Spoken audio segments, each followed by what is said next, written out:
Sebenarnya cinta itu ada cara tersendiri, bagaimana cara orang itu mengungkapkan cintanya kepada seseorang. Kemudian bagaimana dengan cara kita untuk cara kita untuk mengekspresikan cinta kita kepada Nabi itu gimana? Insyaallah dalam Al-Quran dijelaskan oleh Allah, Qul in kuntum tuhibbunallah fattabi'uni. Jadi jika kalian cinta kepada Allah, maka ikuti aku, yakni Nabi Muhammad. Dari sini kita bisa pahami bahwa cinta itu bisa dianggap sejati dan tulus ketika dibarengi dengan pengikutan itba.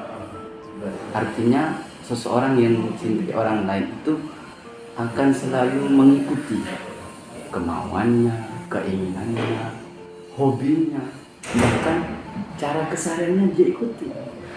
Sebagaimana seorang Kais yang mencintai Laila sampai dia buta dengan segalanya, hanya ingin melihat Laila. Kenapa? Karena cinta itu fokus. Hanya dalam Al-Quran itba, ikut. Lah, kalau cinta kita kepada Allah, maka cinta itu akan terus menerus dan akan abadi. Begitu pula cinta kepada makhluk yang didasari dengan cinta takwa kepada Allah. Makanya salah satu ulama menyebutkan bahwa cinta yang benar itu adalah cinta yang bukan karena keterpaksaan. Kenapa? Karena cinta kalau terpaksa maka tidak akan mungkin abadi. Makanya dikatakan la tadumu ma'al kulfah ulfah. Tidak akan mungkin ulfah, suatu kecintaan itu tadumu abadi ketika ma'al kulfah, bersamaan dengan keterpaksaan.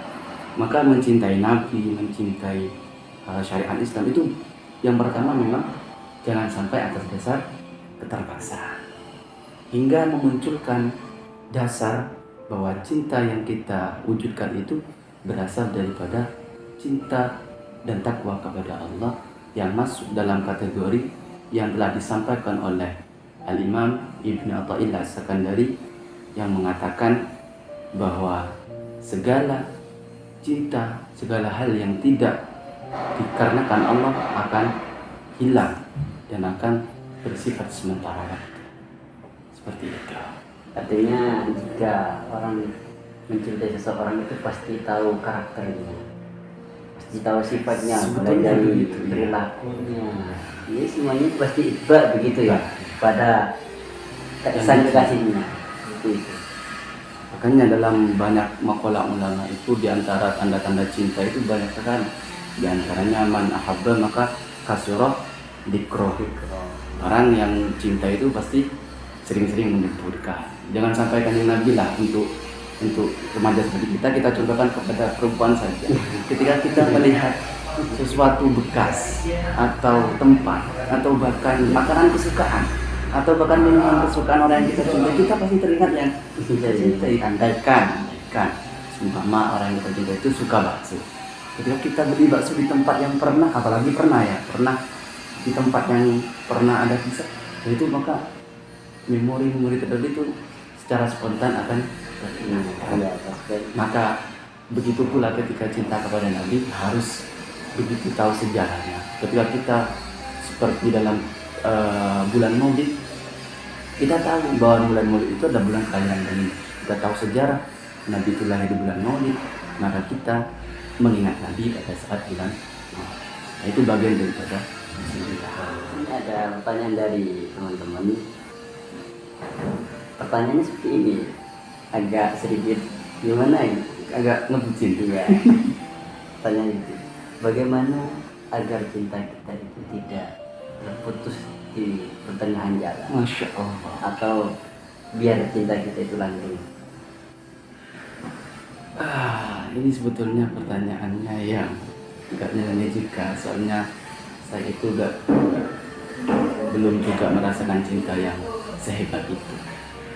Tetapi saya pernah mengingat daunnya Al-Imam Ibn Athaillah Sakandari, maka nalillah dama wattasal. Sesuatu itu ketika dibangun atas dasar Allah, atas dasar cinta, takwa, maka dama wattasal. Dama itu langgeng, wattasal itu nyambung. Berarti akan terus menerus, tidak akan tertekan oleh zaman dan waktu. Sebaliknya, wa ma kana li ghairillahi qata'a wa mufassal. Sesuatu yang bukan karena dasar Allah, inqata, terputus, wa mufassal, dan terpisah. Seperti itu. Maka yang terpenting niat itu sendiri. Bagaimana cinta itu dibangun atas nuansa yang betul-betul karena Allah. Tapi apakah Anda pernah merasakan putus di tengah jalan, rasanya seperti apa? Putus Pernah ya, pernah merasakan. iya. Oh, iya. Sebagai manusiawi Iya. yang menginjak remaja pernah.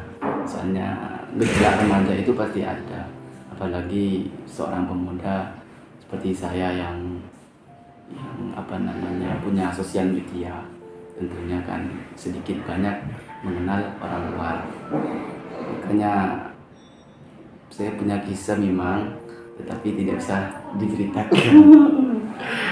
Pada akhirnya saya mempunyai kesimpulan bahwa sebesar harapan Anda kepada makhluknya, jangan sampai melupakan Allah bahwa yang menakdirkan semua.